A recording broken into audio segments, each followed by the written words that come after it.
Jimmy Akin's Mysterious World is brought to you by the Star Quest Production Network and is made possible by our many generous patrons. If you'd like to support the podcast, please visit sqpn.com/give.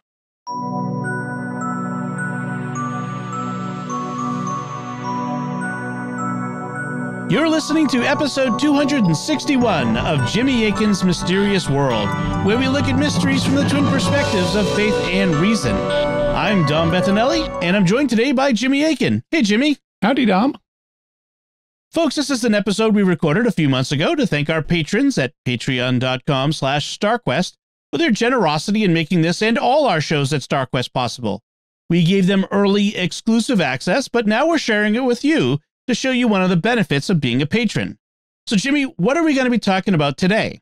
Today, we're going to be discussing subjects like whether you can be possessed by an angel, the hollow moon theory, the Genesis flood and the younger Dryas flooding, whether there were actually two Marys in the raising of Lazarus account, how we got chapters and verses in the Bible, the Aramaic of the Lord's Prayer, the Philadelphia experiment, Ouija boards, King Arthur, the Nation of Islam, and more. Excellent. So, folks, please enjoy this show. The first question comes from Art, who writes, "Hey, Jimmy, what are your thoughts on the hollow moon theory, and would you consider doing an episode on it?" Well, I definitely have it planned to do an episode on the hollow moon theory. I haven't dug into the subject too deeply at this point. For people who may not be familiar, the hollow moon theory is a belief that the moon contains large cavities under the surface. Maybe it's even a sphere that is just hollow on the inside, kind of like, a lot of balls are that you would play with. It's just like an outer shell of plastic, and it's empty inside. And that's kind of an extreme but archetypical idea about what the hollow moon might be like. There are also claims associated with the hollow moon theory that not only is it hollow, but it's actually an artificial structure that is a spaceship that was orbited around the Earth. In terms of what I think about it, like I said, I haven't dug into it too deeply. I am suspicious of this claim. We have seismic information about the moon, and also we can, kind of tell what its mass and density is because of orbital mechanics. Its gravity has an influence on the Earth, and so we can calculate, and we know how far away it is because we can see how far away it is. We can even measure it to phenomenally small distances by bouncing radio waves and laser beams off reflectors we've left on the surface of the moon. So we can get really precise calculations about its mass and its density and although there are some interesting things that hollow moon theorists point to, the mainstream consensus is that it's a solid object and not a spaceship. And so I tend to defer to that until I see good evidence to the contrary. Also, I'd point out that some of the hollow moon theorists believe that it arrived within human history and within recorded history even. They'll point to legends of like early Mesopotamian and other civilizations that imagine a time before the moon and say, see, there was a time before we had the moon. It must be a recent arrival, so it must be like an alien spaceship. The problem is every culture in the world speculates about how things got to be the way they are. And so everybody has creation stories, and the moon is a big part of human experience. It's the biggest, brightest thing in the night sky. And so everybody has a creation story about how the moon got there.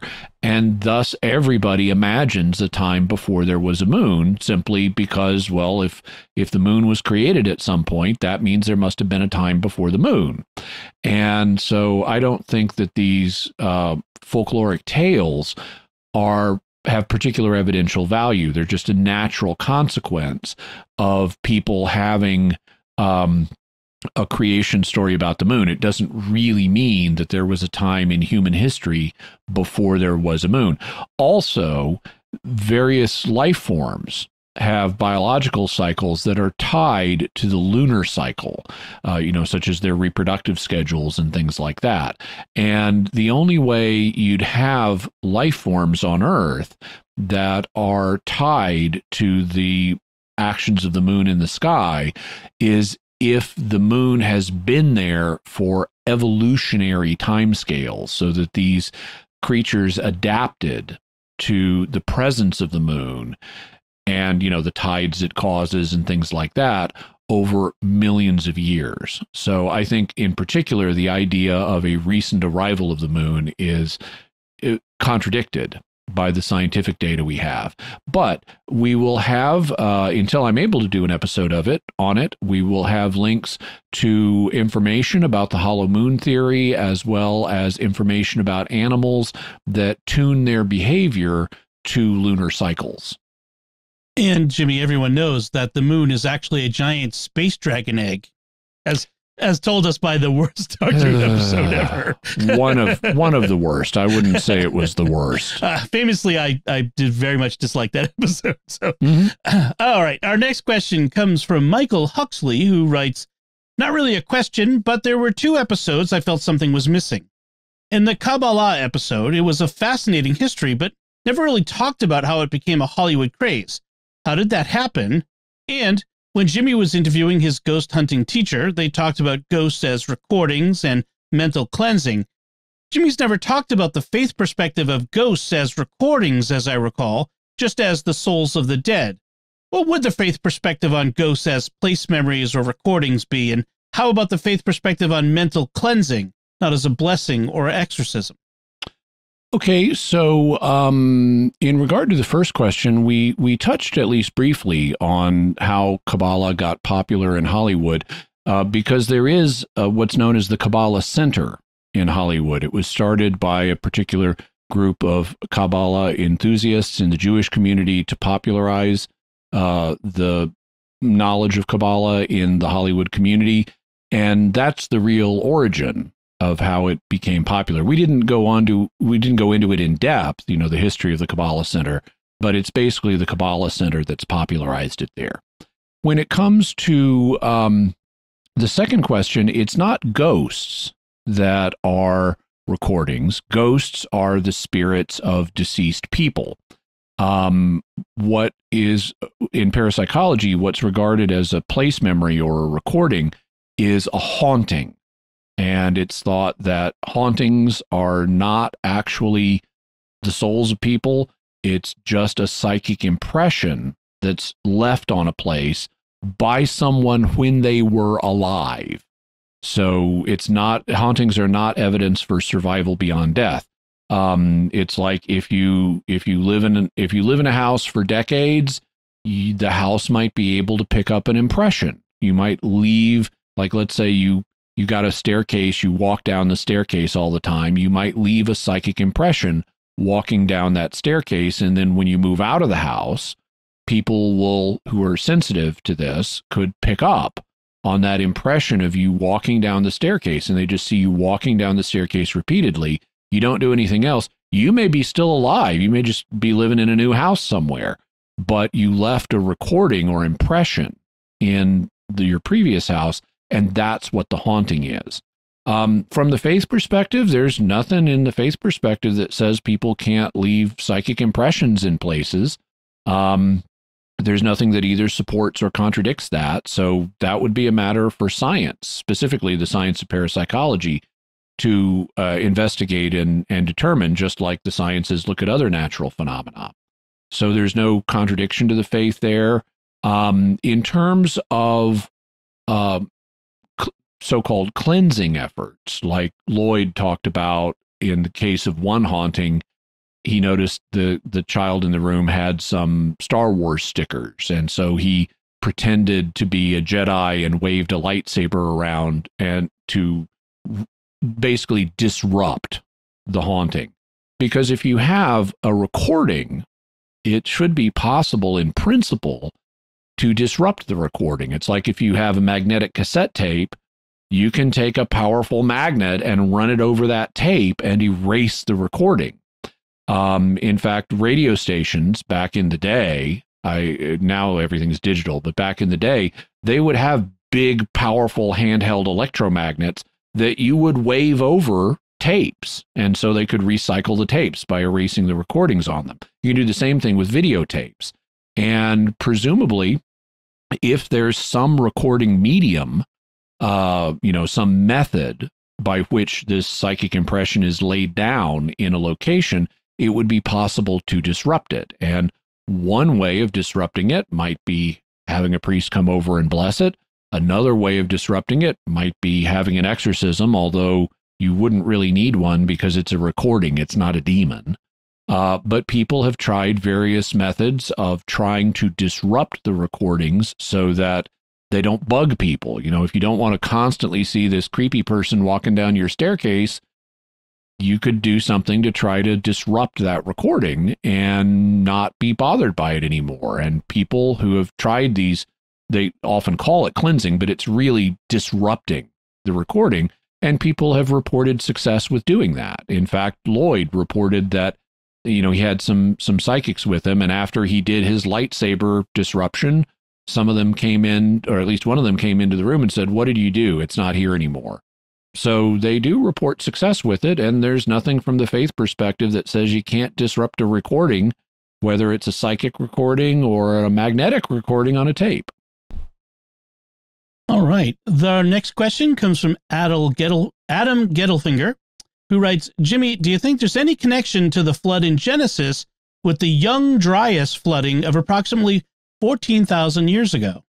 So the Younger Dryas is a period of increased glaciation in the it's like 14 to really more like 11 to 12,000 years ago, in that kind of time frame. Earth had been coming out of a period of out of an ice age, out of a lot of glaciation, and it had been getting warmer, but then all of a sudden it gets colder again for, around a little more than 1,000 years. And that's called the Younger Dryas period. And so it started to freeze up again. But then at the end of the Younger Dryas period, it starts to warm up again. And as it warms up, and there are a whole bunch of theories about Younger Dryas, and we will cover them in the future. But as it warms up, the ice started to melt again, and that would have caused flooding. And I think it is possible that could be one of the things that influenced flood legends in the ancient Near East, including the biblical account of the flood. There are indications. In fact, I have a book that I've read about this, of ancient flood-like events that the memory of which has been preserved for tens of thousands of years, like, for example, among Australian Aborigines. And there are other traditions. I've been doing a study of traditions that are tens of thousands of years old, some of which are astronomical. Meaning dealing with the stars. And we've even talked about a few of those on the show. So it is possible to preserve the core of a tradition over extremely long periods of time. And I therefore think it's possible, I don't think it's certain, but I think it's possible that that the melting at the end of the Younger Dryas could have been the basis for some of the ancient Near Eastern flood legends, and thus could have influenced the story of Noah's flood. It's not the only source, though, that could be responsible for those. There are other things, other massive flood events that also could be involved. The Tigris and the Euphrates in Mesopotamia flood periodically, and there have been other events of large-scale flooding in the area, and those also could play a role. So I don't think it's impossible that the end of the Younger Dryas melt-off could have played a role, but I don't think it's certain, and I think there are other more recent flooding events that also could have played a role. Our next question comes from Christy, who writes, I recently read a written version of a sermon that seems to suggest that two Marys were present at Lazarus' resurrection. Mary, who was Lazarus' sister, and Mary, probably Magdalene. Elizabeth Schrader, a New Testament scholar, was writing her thesis and looking at Papyrus 6, which contains the Greek version of John 11, when she noticed that the papyrus shows two Marys instead of a Mary and a Martha. After looking into it some more, she claims that one of the Marys was changed to Martha in a 4th century translation. Rereading Lazarus' resurrection story with Mary, Lazarus' sister, and Mary Magdalene puts Martha's confession of who Jesus is into Mary Magdalene's mouth. She then parallels the story of Peter's confession with what she reads as Mary's confession and takes Magdala to be a new name similar to Cephas, meaning tower. Her argument seems to have had enough behind it that the Harvard Theological Review picked it up. So my questions are, have you heard about this? What are your thoughts on it? What would the faith implications be of Mary Magdalene having a confession and new name similar to Peter's? I'm familiar with the Greek alphabet, though I don't read Greek, and I could tell the difference between an iota and a theta if it were typed, but doing so on an old papyrus is beyond my skill, even if I could find the right spot. I tried looking at a Greek to English translation and comparing it to Papyrus 6, couldn't make it out at all. I tried to do a bit of superficial background research to confirm the claim, and I was able to find the Harvard Theological Review article mentioned and confirm the existence of the Nestle Aland Translation Committee of the Greek New Testament. So I am familiar with this claim. I've watched some videos interviewing her about this theory. I'm open to the idea that this could be the case, but I'm skeptical. In particular, one of the reasons I'm skeptical is that the two female figures in John 11, which is the resurrection account, are described as sisters. And it's very unlikely, even though Mary was the most common female name in first century Jewish Palestine, it's very unlikely you'd have two sisters in the same family, both named Mary. And so I recognize that, that recently scholars have been considering this as a possibility, but I think it's got an uphill battle to be accepted by the scholarly community. I think people are going to continue to be doubtful of it. But, I'm open to seeing where the manuscript evidence goes. And it's possible she's correct, but I don't think I don't feel confident at all that she's correct because I can see elements pointing in the other direction. Another thing that I'm skeptical of is that the name Magdalene means tower in her case. Now, it's not that Magdala doesn't mean tower, but we know of a location on the north shore of the Sea of Galilee that was called Magdala, and presumably it was called that because someone built a tower there. But in the first century, it was a fishing village. And if you have someone named Mary Magdalene, that is most logically understood as Mary from Magdala. Just like if you have, like, the word Nazareth is related to the Hebrew word netzer, which means shoot or branch. And so if you have Jesus Nazarene or Jesus of Nazareth, that's most naturally understood as Jesus from the place called Nazareth, not Jesus the shoot or Jesus the branch. I mean, it could have a secondary significance in that way, but the normal expected way to read it would be Jesus from the place called Nazareth. And the normal expected way to read Mary Magdalene is Mary from the place called Magdala.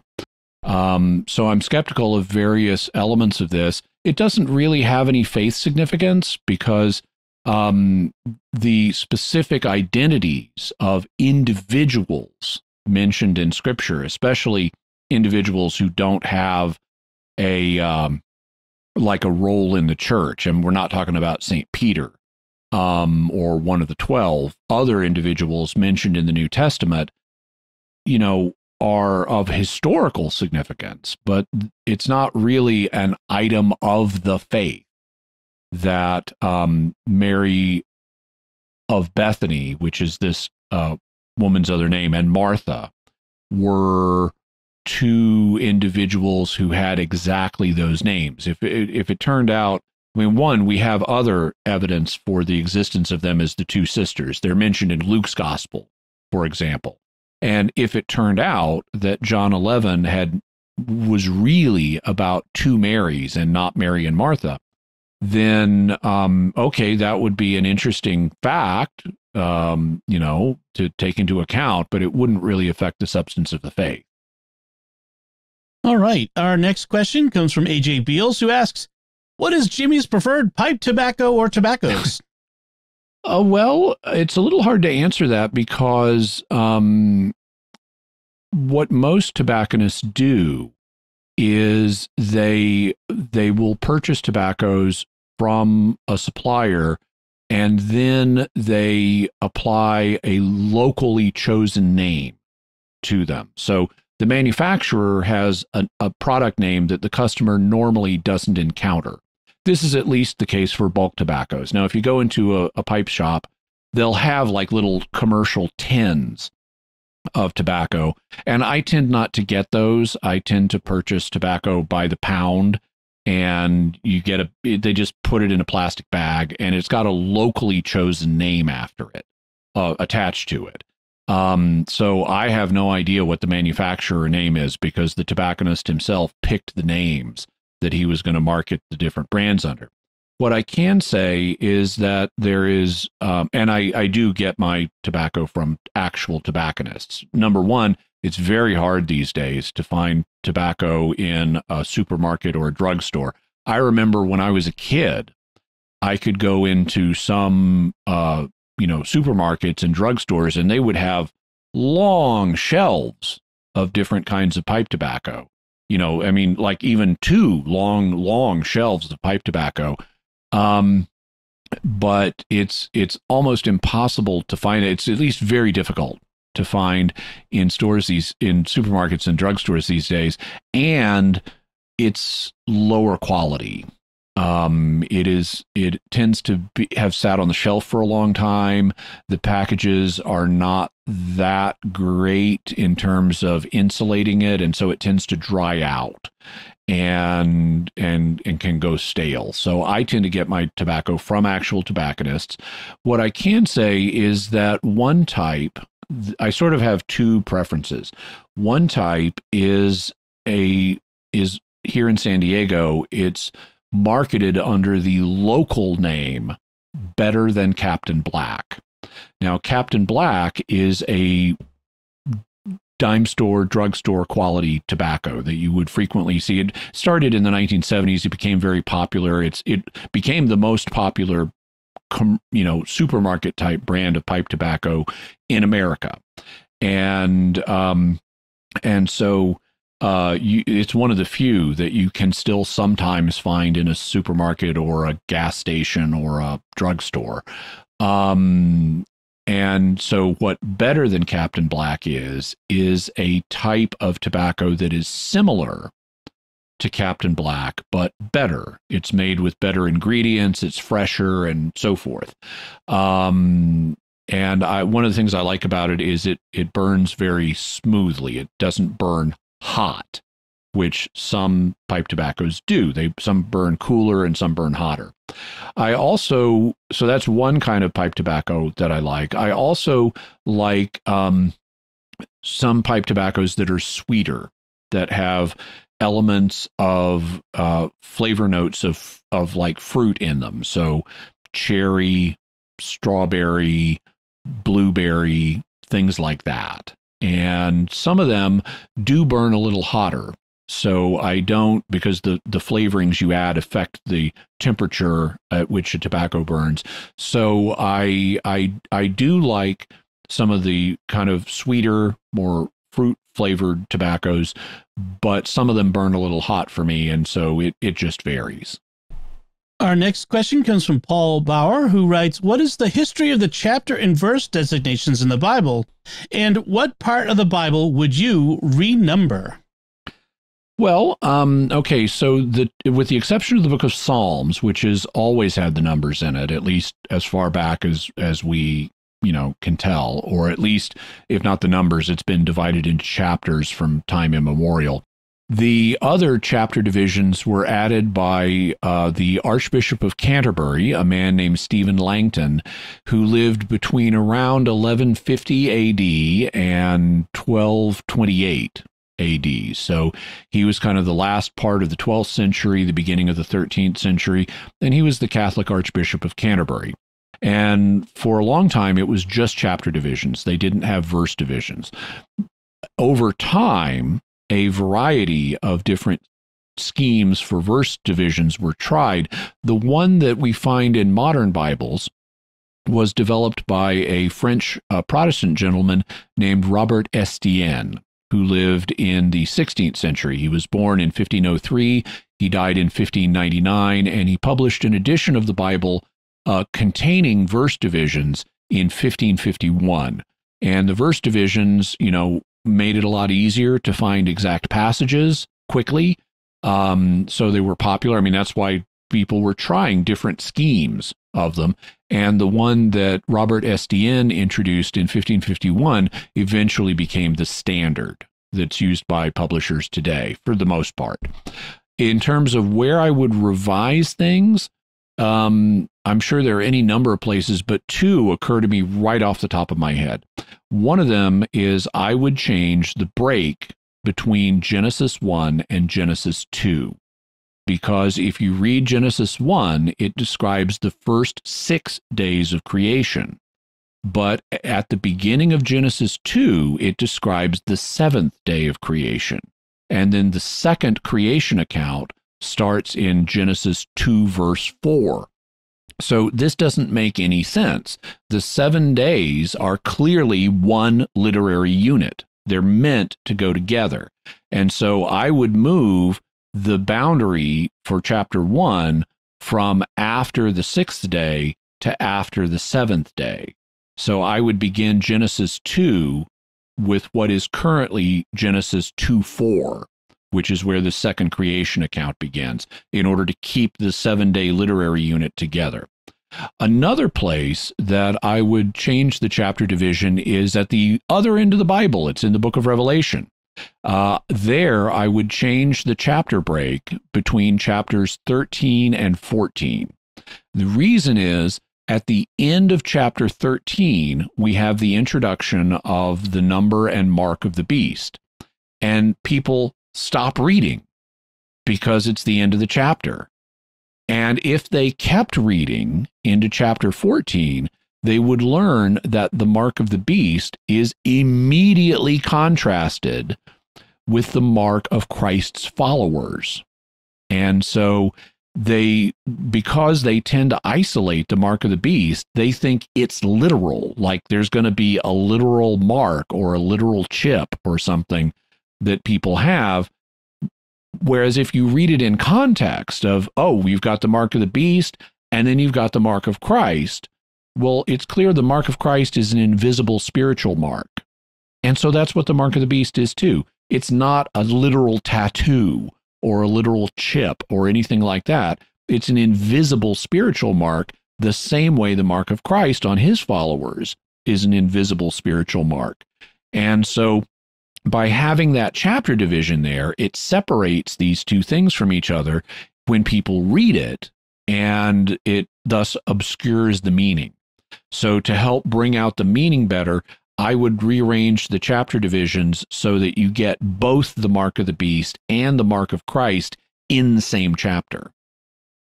All right. Our next question comes from Paul Binner, who writes, Jesus probably wasn't speaking Greek when he gave us the Lord's Prayer. Any thoughts on what the Aramaic word was that was ultimately translated into the mysterious word epiousion in the Greek? Yeah, so what this is referring to is in the Lord's Prayer, we have this clause, give us this day our daily bread. And that's a guess at what Jesus meant, because the word he uses for daily in Greek is epiousios. And that word is nowhere else in Greek literature. It is only found in connection with the Lord's Prayer. The early Christian writer Origen, who was a native Greek speaker, commented that nobody was familiar with this word. Learned literary people didn't use this word, and common ordinary people didn't use this word.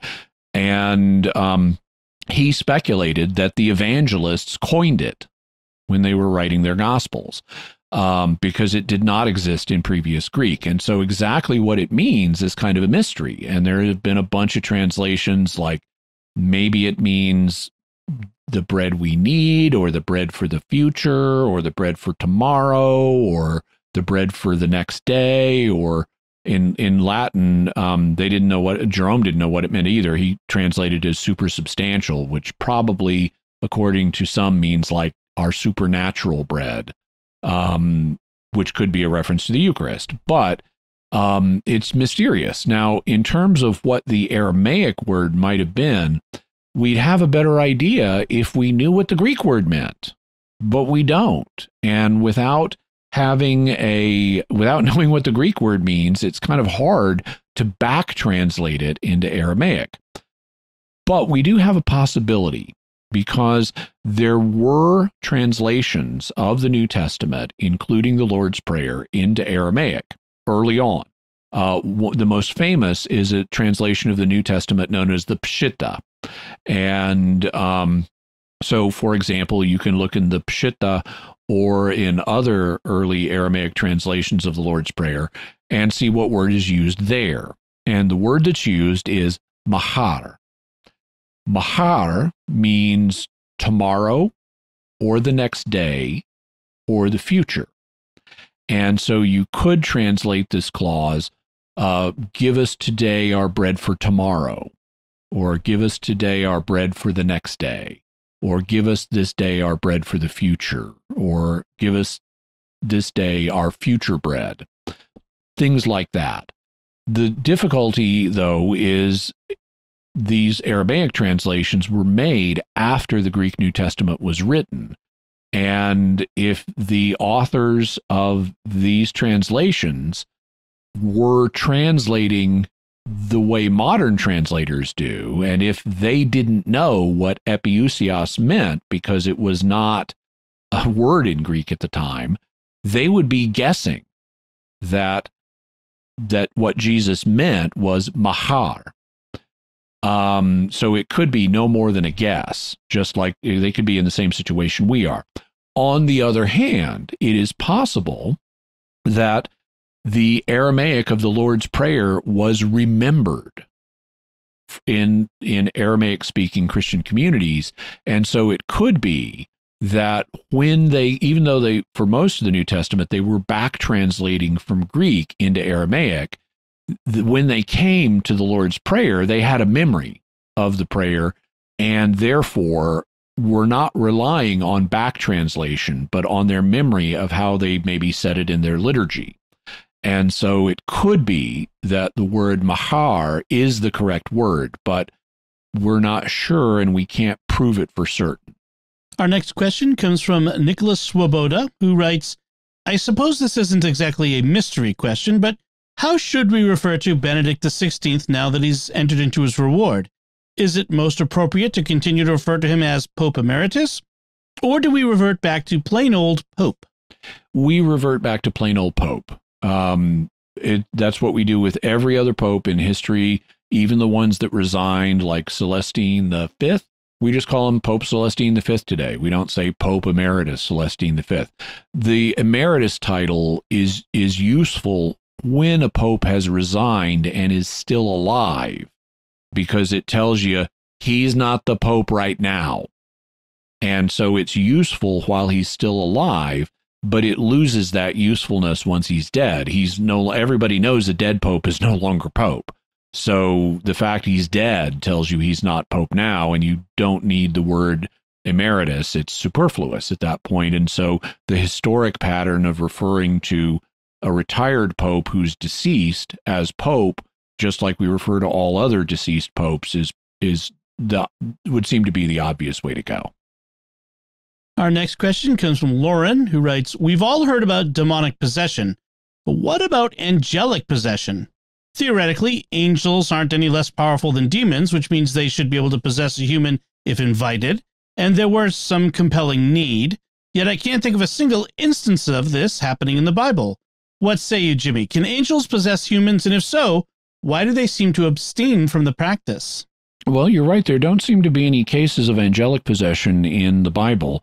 I would agree. I think it's quite true that if demons can possess people, meaning they have the, I can't say physical ability, but they have the ability to possess humans. That's something that's intrinsic to the nature of demons, and their nature is angelic. So I would say that that an angel could also do so. I think that's possible. In terms of why we don't have more accounts of it, I suspect there probably are accounts of it in the last 2,000 years of Christian history. I'm familiar with fictional versions of it. For example, in the Decameron, one of the stories is about a lascivious priest who is attracted to a woman she's a noble woman, and she's not very bright. She's referred to in translation as things like Lady Dimwit. And the priest wants her, and so he goes to her and says, the Archangel Michael has contacted me. I've had a private revelation from Saint Michael the Archangel, and he wants to experience what human love is like, because as an angel, he doesn't have a body. He doesn't know what human love is like. And so the Archangel Michael wants to bestow a great blessing on you. He wants to possess me, and then you and I can have intimate relations, and thus the Archangel Michael will learn what human love is like. And Lady Dimwit is taken, this is a comedy, and so Lady Dimwit is taken in by this. She's, oh, what an honor, to have the Archangel Michael, to receive the Archangel Michael in this way. And of course, this is all a lie. And since it's a comedy, the priest gets his comeuppance. People who are not quite as dim as Lady Dimwit realize exactly what is going on, and so the priest gets punished. But, this is a fictional account involving angelic possession. I would not be at all surprised to learn of accounts of a non-fictional nature, so ostensible, actual angelic possessions, but I'm not aware of any. And if I ever discover some, and maybe someone in the audience knows of such accounts, in which case I'd love to hear about them. But I need to then evaluate them and see, is this something that we actually have good evidence for, or could they just be legends or folk tales that don't really have a historical basis, or could they be explained by something else, like a demon pretending to be a good angel and possessing someone? That would have to be evaluated. But I think it's possible, in terms of why it's not reported the way other cases of possession are reported.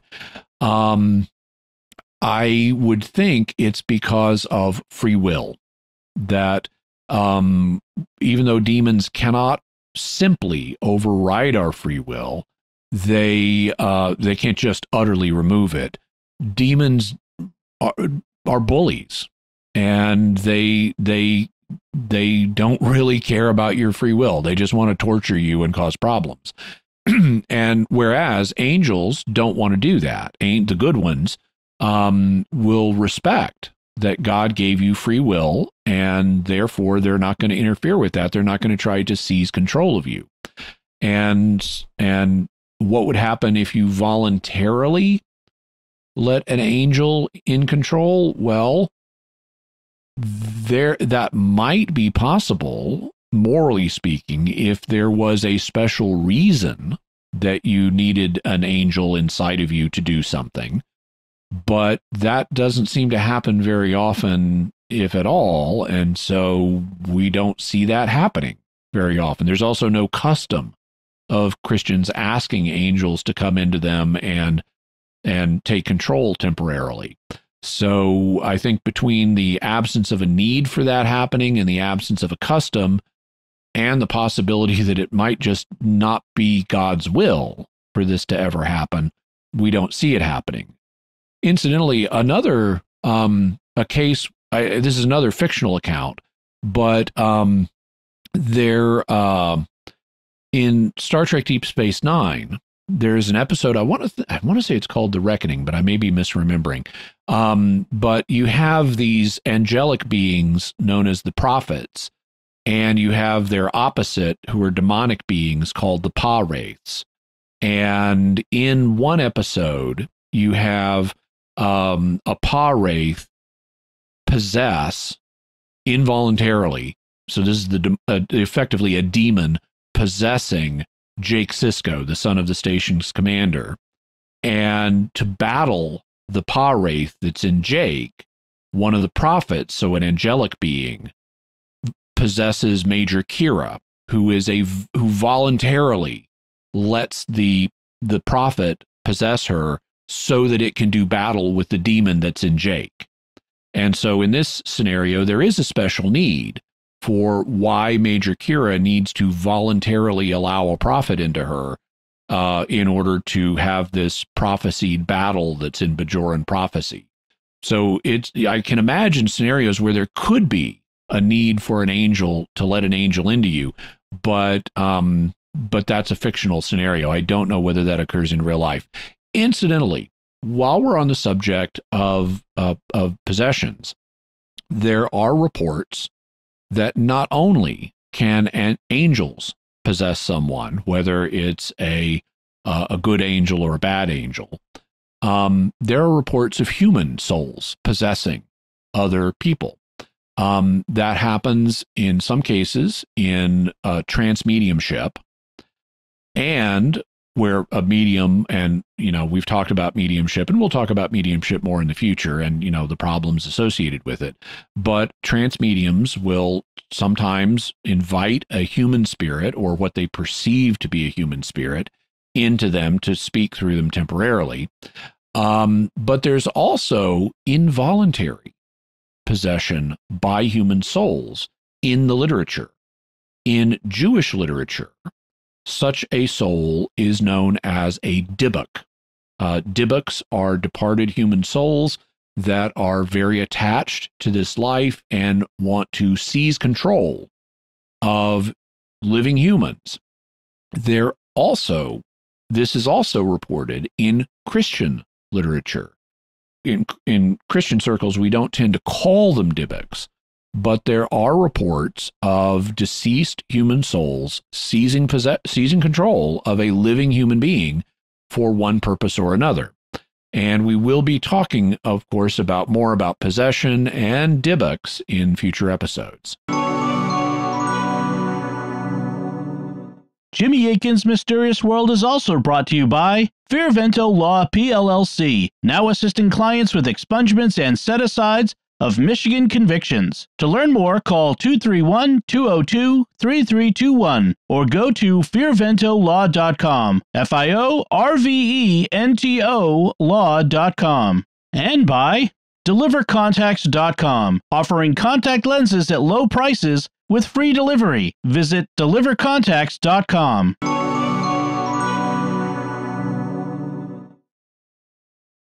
Our next question comes from Thomas Salerno, who writes, "Hello, Jimmy and Dom.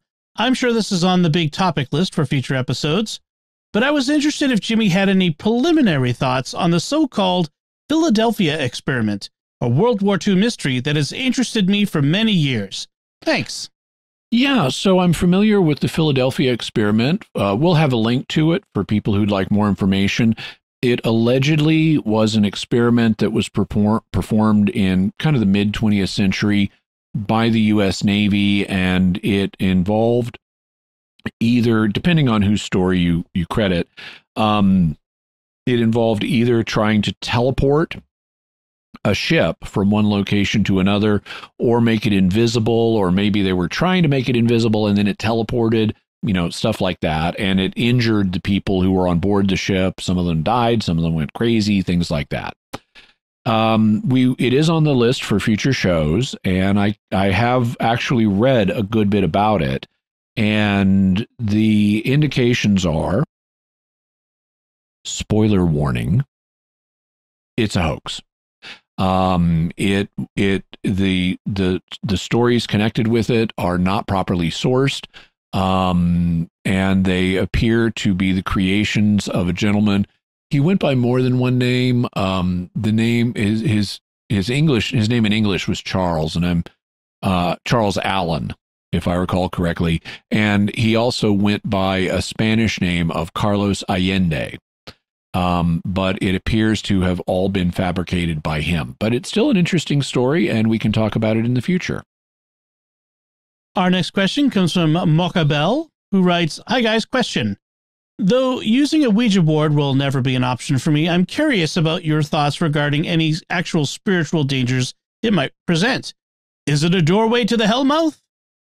So the idea that Ouija boards are particularly dangerous is something that was popularized by the novel The Exorcist. Prior to that, you really didn't have this. This is kind of an urban legend that got started as a result of the novel The Exorcist, and which, of course, then was made into a movie that popularized this further. Prior to that point, there was no history of like people play with Ouija boards and get possessed and do evil things. This wasn't really a commonly reported thing, and so there was no evidential basis for saying Ouija boards are unusually dangerous. Now, that's not to say that they can't be dangerous or that someone hasn't ever gotten possessed after playing with a Ouija board, but there is no track record of that. It's not something that was regularly reported. It was just what was in the fictionalized scenario in The Exorcist, and that started a legend that Ouija boards are especially dangerous. But if you think about it, why would that be? Okay, so number one, they were marketed as games, and they're very popular games, and they were played by loads and loads of children. If they were that dangerous, why wasn't there a track record of kids getting possessed all over the place after they played with this game? And there just wasn't. So I don't think that Ouija boards are unusually dangerous for a few reasons. One reason is that Ouija boards usually have nothing at all paranormal going on with them. We've talked about the ideomotor effect before, where people subconsciously are making small movements with their hands without really realizing it. And that happens with writing devices like a Ouija board, where you have a group of letters and you've got a pointing device and people put their fingers on the pointing device and it seems to slide towards certain letters and spell out a message.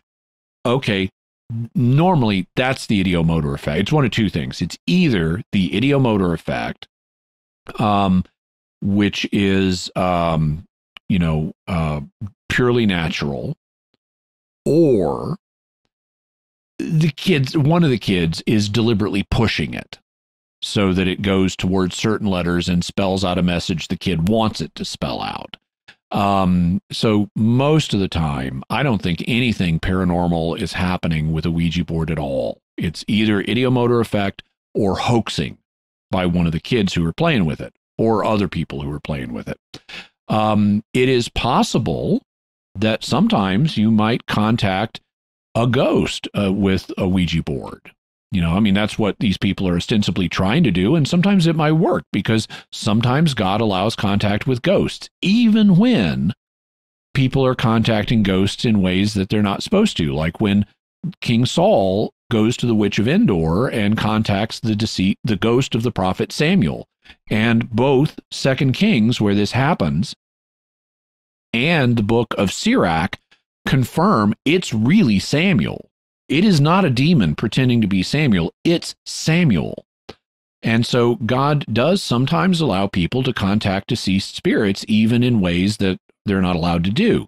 And if that can happen through a medium like the Witch of Endor, same thing could happen through a Ouija board. It's also possible that you might contact a demon through it, but overt contact with demons tends to be rare. And we're told in the New Testament to test the spirits, not to have no contact with the spirits, but to test them. So I view a Ouija board just as another form of spirit contact. There's nothing about a physical board with letters on it that is going to be unusually dangerous. It's not going to be any more dangerous than contacting a medium, let's say. And, I'm not endorsing contacting a medium, but most people who go to mediums don't end up possessed. And most mediums it don't end up, with a demon projectile vomiting and stuff like that. So there are dangers in this area, but I don't think that Ouija boards are unusually dangerous. It's just a mechanism for implementing spirit contact. It's not an unusually dangerous one. So I think that the dangers of Ouija boards have been way overblown. Normally, I don't think there's anything at all going on of a paranormal nature. I think it's just the ideomotor effect or a kid hoaxing it. Sometimes you might actually make contact with a ghost or even a demon, but that's not the norm. That's the exception, not what usually happens. So I don't recommend that people play with Ouija boards. I recommend you don't.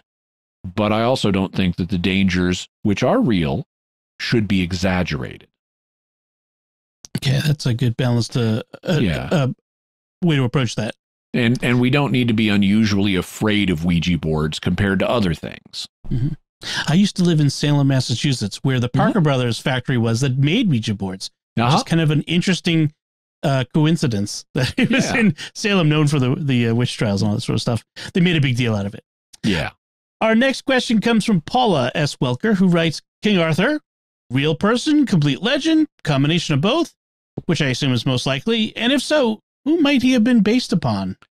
Well, from what I understand, the scholarly consensus these days tends to lean towards the idea that King Arthur is purely a legend, though there are a few scholars and many more popular writers who advocate that King Arthur was a real person, or at least based on a real person. And there are some candidates that have been named, including one guy whose name was like Artor or something like that.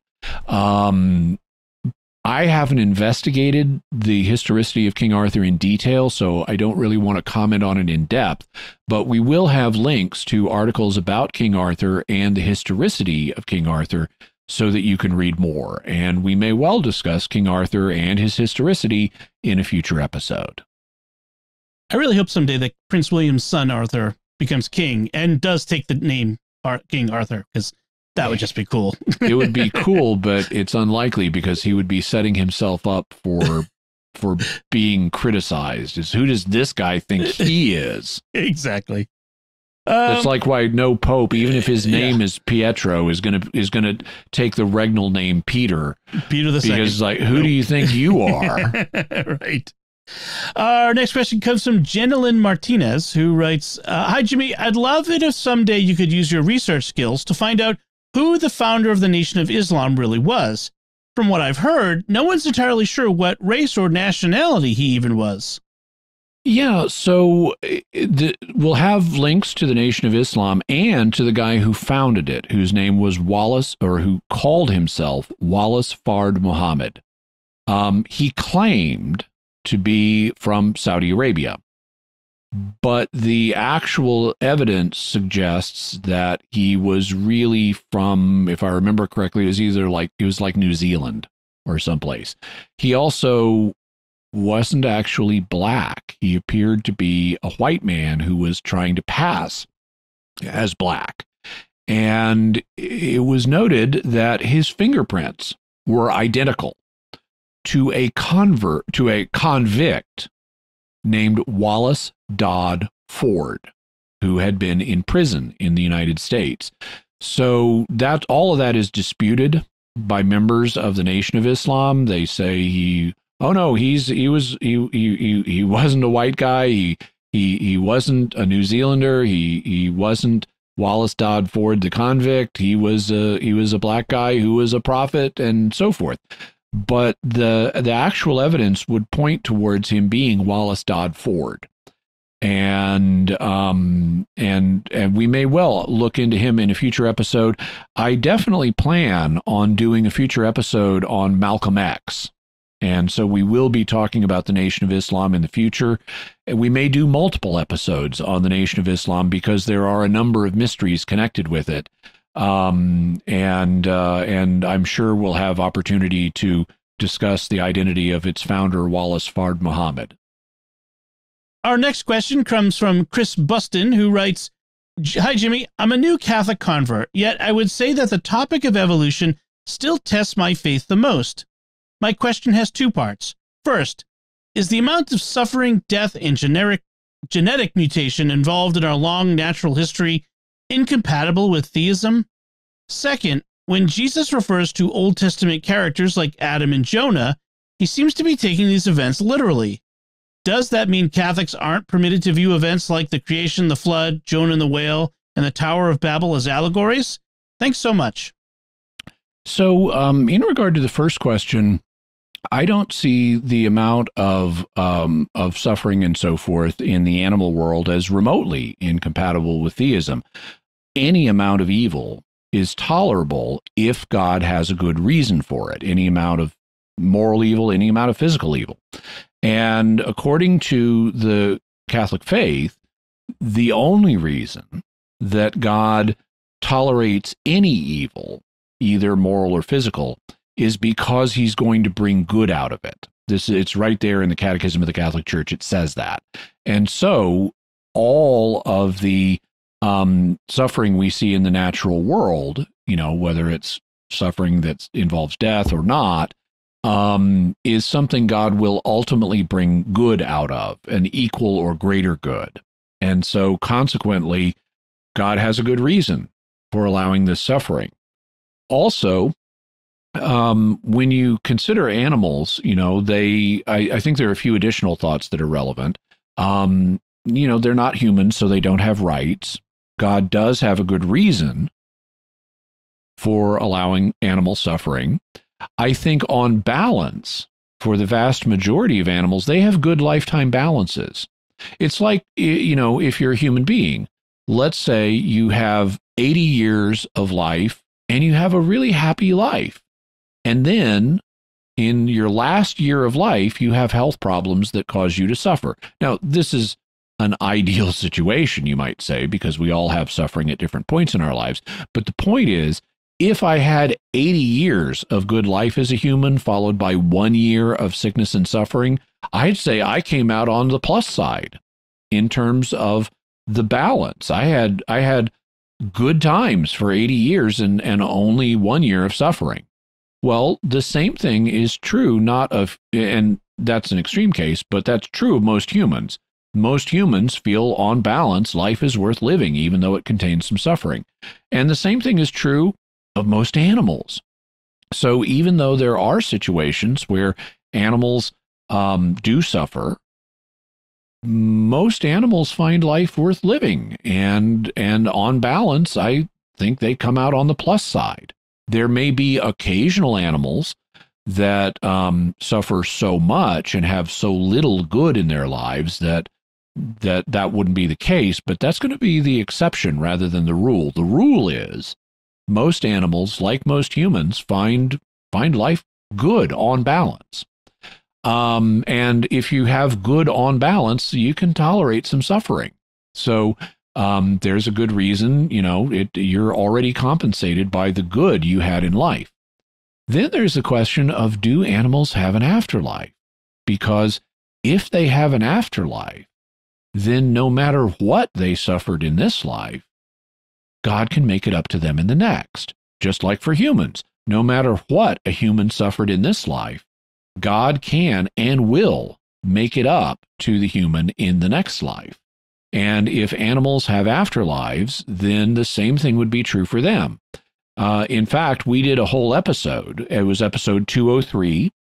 So if you want to listen to it, you can go to mysterious.fm/203. We did a whole episode on animal afterlife, and as surprised as I was to discover it, we actually have some empirical evidence for animal afterlife. And so between all these different reasons, I don't see any problem between the idea of suffering in the animal world and theism. Theism has multiple different explanations for different aspects of the problem of animal suffering. And, in a particular instance, I may not be able to say, well, this is the exact reason for why God is allowing suffering in this case. But in terms of the theoretical structure, it works. As long as God has a good reason, then and as long as he compensates either in this life or in the afterlife for any unjust or excessive suffering that an animal experienced, he's not being cruel. And I don't see a problem for theism as a result. When it comes to New Testament figures like Jesus or St. Paul, speaking of Old Testament figures without raising the question of their reality, was Adam a historical individual or was Jonah? I don't see a fundamental problem here. Now, it can be natural to take those as historical references, like when Jesus or Paul might refer to King David, let's say, or King Solomon. But we do have, even in English, a conventional mode of speech where we can refer to someone who was not a historical individual without raising the question of his historicity. For example, if I say Sherlock Holmes was a great detective, I'm not implying Sherlock Holmes was a real historical figure. Or if I say the prodigal son was a really kind man, or I could say the prodigal son.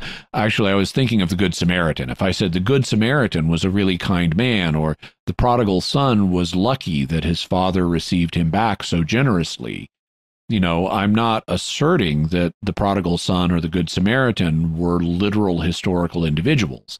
And so I think what you have to do in assessing this question is figure out what's the nature of the individual in the source text. In the case of Sherlock Holmes, the source text is the stories written by Arthur Conan Doyle, and it's clear they're fiction, except in the great game that Sherlockians sometimes play, where they're treated as if they're real history. Similarly, with the Good Samaritan and the prodigal son, or Lazarus from Lazarus and the Rich Man, if I said Lazarus had a really tough life, well, okay, in the source text, these are parables, and you can't count on a person in a parable being a real historical individual, even though they might be based on a real historical individual. And then that informs you how to read later references to them. So if you're considering an Old Testament figure like Adam or Jonah, what you have to do is go to the source text and say, how does this source text function?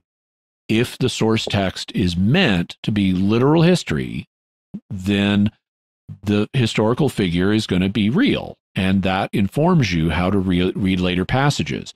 But if you discover the source text is something other than literal history, then you have to be more careful. It could be that it's a didactic text, meaning a text meaning to teach a lesson rather than convey historical information, in which case it could involve a historical individual that's being presented in a non-literal context, or it could involve a character that exists for didactic purposes, like the prodigal son or the Good Samaritan. And then that will inform how you read later texts. So I think the source text controls the way later references need to be read. But I hope that helps. We hope you've enjoyed this Patrons Question show. Jimmy Akin's Mysterious World is only possible because of the generosity of our patrons on Patreon. If you'd like to support Jimmy Akin's Mysterious World and have your questions answered on future shows for patrons, go to sqpn.com/give. You'll find links to Jimmy's resources from our discussion on our show notes at mysterious.fm/Jimmy 261. And we'd love to hear your theories. What are your theories about any of the patron questions that Jimmy answered?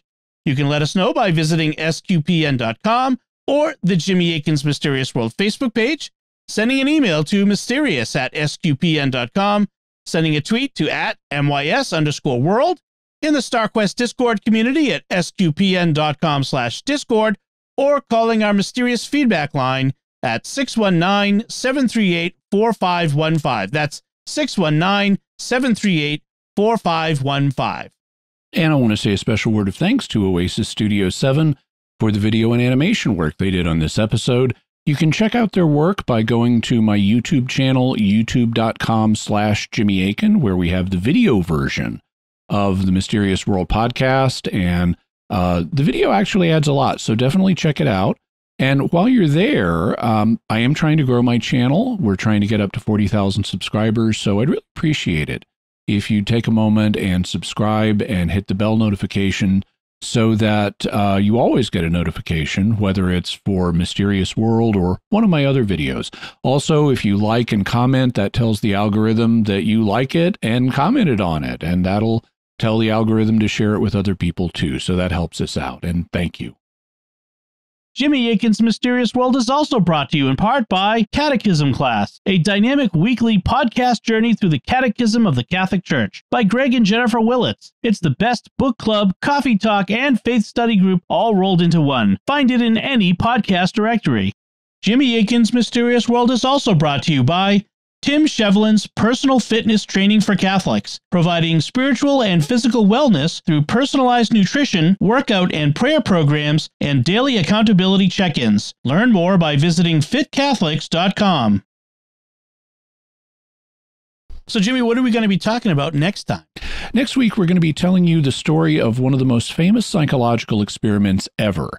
In 1973, psychologist David Rosenhan published a famous study called On Being Sane in Insane Places. It concerned people who checked into mental institutions claiming to be hearing voices that just said single words like thud, hollow, and empty. Although they reported no other symptoms, they were absolutely normal in every respect, they were immediately diagnosed with schizophrenia, and their caretakers never realized that they were, in fact, sane. So, what's the truth about the Rosenhan experiment? Why is it so important? And what have recent investigators learned about it? It's a very surprising story that you won't want to miss. Excellent. Wow, cool. So until next time, Jimmy Akin, thank you for exploring with us our mysterious world. Thanks, Dom. And once again, I'm Dom Bettinelli. Thank you for listening to Jimmy Akin's Mysterious World on StarQuest.